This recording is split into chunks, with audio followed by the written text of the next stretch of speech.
Good morning student, Assalamu alaikum. This is a history class second video lecture of chapter number 9, law of mass section. In first lecture we will study about the reversible reactions and dynamic phenomena. तो आज जो हम सीखेंगे law of mass section के बारे में, law of mass section है क्या, तो इसको शुरू करने से पहले हम दो टर्म्स पर थोड़ा गौर कर लेते हैं। ये हम पहले भी सीख चुके हैं, लेकिन आज रिकॉल कर लेते हैं कि हमारे पास क्या है। तो पहली जो टर्म है हमारे पास वो है rate of reaction. Rate of reaction क्या होती है? एक्चुअली रेट ऑफ रिएक्शन को कहा जाता है स्पीड ऑफ रिएक्शन। क्या बोला जाता है? Speed of reaction. तो rate of reaction mean speed of reaction. और दूसरी टर्म है हमारे पास एक्टिव मास। एक्टिव मास को अगर हम थोड़ा सा डिस्क्राइब करें तो मैं आपको एग्जांपल एक लिख के दिखाता हूं। देखिएगा हमारे पास एग्जांपल है Na+Cl sodium plus chloride give us sodium chloride. तो दो चीजें या वो सब्सटेंस जो केमिकल रिएक्शन में हिस्सा ले रहे हैं वो हमारे पास एक्टिव मास कहलाते हैं। मैं सोडियम की बात करूं तो सोडियम हमारे पास 1 मोल है, तो 1 मोल ऑफ रिएक्टेंट जो है हमारे पास एक्टिव मास है सोडियम का। 1 मोल ही हमारे पास क्लोराइड का, दोनों मिलकर बना रहे हैं 1 मोल हमारे पास प्रोडक्ट बना रहे हैं। तो एक्टिव मास हमारे पास वो सब्सटेंस होते हैं जो किसी भी केमिकल रिएक्शन में टेक पार्ट कर रहे होते हैं, हिस्सा ले रहे होते हैं, वो हमारे पास एक्टिव मास कहलाते हैं। अगर इसको हम सिंपल एग्जांपल के साथ एलैबोरेट करूं तो हम यूं कह सकते हैं, अगर आप घर में राइस लेके आते हैं 2 kg में से आप 1 kg राइस बना लेते हैं, इसमें जो 1 kg राइस आप बना रहे हैं वो एक्टिव राइस है। ये एक्टिव मास है क्योंकि उनका काम हो रहा है, वो काम कर रहे हैं। बाकी जो 1 kg है वो एक्टिव राइस नहीं है। तो अब हम चलते हैं लॉ ऑफ मास सेक्शन की तरफ। तो लॉ ऑफ मास सेक्शन को 2 साइंटिस्ट ने 1864 में प्रपोज किया था। हमारे पास 2 साइंटिस्ट ने 1864 में प्रपोज किया था। एक्चुअली इन्होंने बहुत ज्यादा रिवर्सिबल रिएक्शन को स्टडी करने के बाद ये रिएक्शन प्रपोज किया है। ये चैप्टर हमारे पास केमिकल में ये ऐड करता है। तो इस चैप्टर में जितने भी हम रिएक्शन सीखेंगे सारे रिवर्सिबल रिएक्शंस के बारे में सीखेंगे। तो इन्होंने 1864 में law of mass section propose किया था और इसकी स्टेटमेंट कुछ यूं दी थी। और ये दो साइंटिस्ट जो थे उनमें हमारे पास सीएन गोल्डबर्ग थे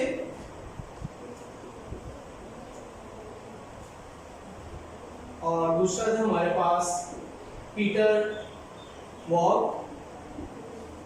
इन्होंने ये मिलकर ये लॉ ऑफ मास सेक्शन दिया। इसकी स्टेटमेंट कुछ यूं है, the rate at which substance react is directly proportional to its active मास।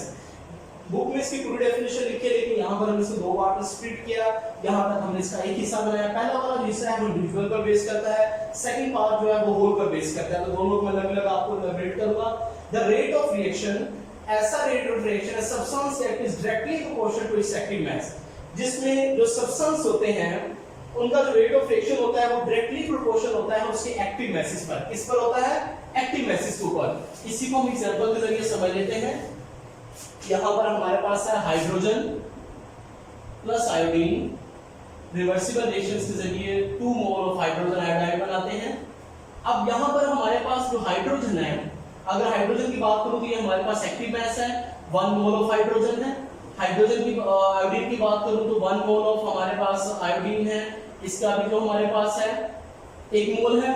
अब ये इंडिविजुअल पर बेस करता है। मैंने पहले बोला है जितना एक्टिव मास ज्यादा होगा रेट ऑफ रिएक्शन उतना ज्यादा होगा।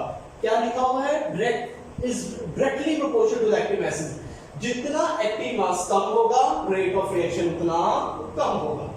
अब दूसरा जो हिस्सा इस डेफिनेशन का वो है a rate at which the reaction proceed, जिसमें पूरा रिएक्शन प्रोसीड करता है is directly proportional to the product of active masses of reactant.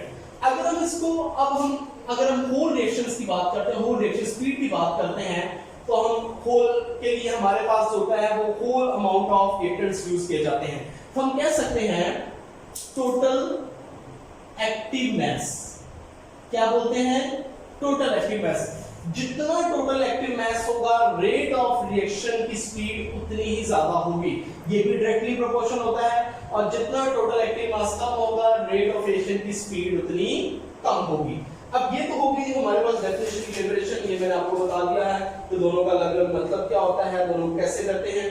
अब हमारे पास आ जाता है एक्टिव मास के बारे में। मैंने आपको शुरू में बताया था एक्टिव मास क्या बोलते हैं? Rate of reaction. अब एक्टिव मास को एक्सप्रेस करने का तरीका क्या होता है? क्योंकि हम एक्टिव मास को एक्सप्रेस भी करेंगे।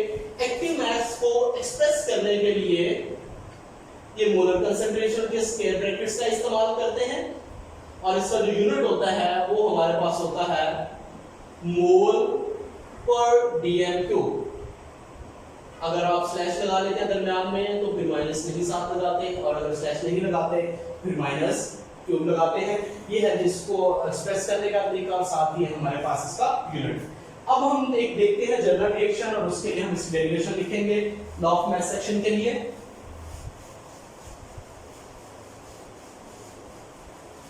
हम एक जनरल रिएक्शन लिख लेते हैं। Law of mass section actually एक रिलेशनशिप होता है between active masses and rate of reaction. इसकी जनरल इक्वेशन मैं लिख लेता हूं। यहां पर A प्लस B ये हमारे पास दो रिएक्टेंट है, रिवर्सिबल रिएक्शन के जरिए प्रोडक्ट C और D बनाते हैं। अब A रिएक्टेंट्स के मोल मैं लिख लूंगा, mole of reactants A, B mole of reactants B, C mole of reactant. अब ये रिएक्टेंट्स हैं क्योंकि मिलकर बन रहे हैं तो मोल्स ऑफ प्रोडक्ट C कहलाएगा और मोल ऑफ प्रोडक्ट D कहलाएगा। क्या कहलाएगा? मोल ऑफ प्रोडक्ट D कहलाएगा। According to the law of mass section अगर मैं बात करूं, according to law of mass section हमने ये उसमें सीखा है rate of forward reaction, rate of forward reaction जो है वो डायरेक्टली प्रोपोर्शनल होता है। किसके डायरेक्टली प्रोपोर्शनल होता है? रिएक्टेंट्स के। तो रिएक्टेंट्स के हैं हमारे पास A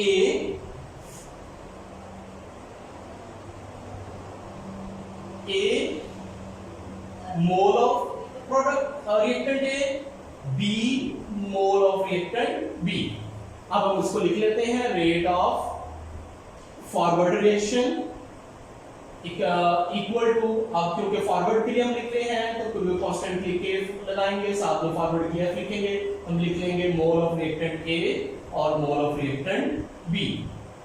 अब दूसरा जो अकॉर्डिंग टू कंडीशन था वो रेट ऑफ रिवर्स रिएक्शन है, क्योंकि हम इक्विलिब्रियम की बात कर रहे हैं। रेट ऑफ रिवर्स रिएक्शन की मैं बात करूं डायरेक्टली प्रोपोर्शनल होता है, rate of reverse reaction directly proportional होता है रिएक्टेंट प्रोडक्ट्स के। तो प्रोडक्ट्स हैं हमारे पास C mole of product C, D mole of product D। तो rate of reverse reaction equal होगा कि यहां पर हमारे पास R लिखेंगे रिवर्स के लिए, C mole of product C, D और मोल ऑफ प्रोडक्ट D। और अगर हम इक्विलिब्रियम स्टेट में बात कर रहे हैं, इक्विलिब्रियम स्टेट की अगर बात करें तो हम लिखते हैं rate of forward reaction equal होता है रेट ऑफ रिवर्स रिएक्शन के। ठीक है, जितना हमारे पास रिएक्टेंट से प्रोडक्ट बन रहा होता है, ये लेक्चर नंबर 1 में हमने सीखा था, उतना ही प्रोडक्ट से दोबारा रिएक्टेंट भी बन रहा होता है, तो तब इक्विलिब्रियम डेवलप होता है। इक्विलिब्रियम स्टेट में हमारे पास rate of forward reaction equal हो जाता है रेट ऑफ रिवर्स रिएक्शन के। अब रेट ऑफ फॉरवर्ड रिएक्शन था हमारे पास KF A mole of A, B mole of B। उसके बाद हमारे पास rate of reverse reaction C mole of product C mole of product D। अब क्योंकि हमें फाइंड आउट करना है इनकी कंसंट्रेशन के लिए, तो हम इसको U लिख लेते हैं। दूसरा साथ डिवाइड हो जाएगा, ये यहां पर मल्टीप्लाई है, दूसरा साथ डिवाइड हो जाएंगे। हम लिखेंगे C mole of product C, D mole of product D divided by mole of reactant A और mole of reactant B and mole of reactant B। अब ये जो होता है ये हमारा इक्विलिब्रियम कांस्टेंट होता है, जिसे हम Kc लिखते हैं, और Kc बराबर होता है हमारे पास फॉरवर्ड रिएक्शन और रिवर्स रिएक्शन के। सो हम कह सकते हैं कि C के लिए इसकी जो वैल्यू होती है C mole of product C, D और mole of product D divided by A mole of reactant A, B divided mole of reactant B। तो ये हमारे पास जो केसी एक्सप्रेशन है, this is known as equilibrium constant and the above equation is called equilibrium constant expression. This is known as equilibrium constant expression. इसलिए बहुत important long question है, अक्सर पेपर में आता होता है, और इस चैप्टर के जितने न्यूमेरिकल है वो सारे के सारे इस इक्विलिब्रियम कांस्टेंट एक्सप्रेशन के जरिए हम सॉल्व करेंगे। I hope you this understand this lecture. Thank you.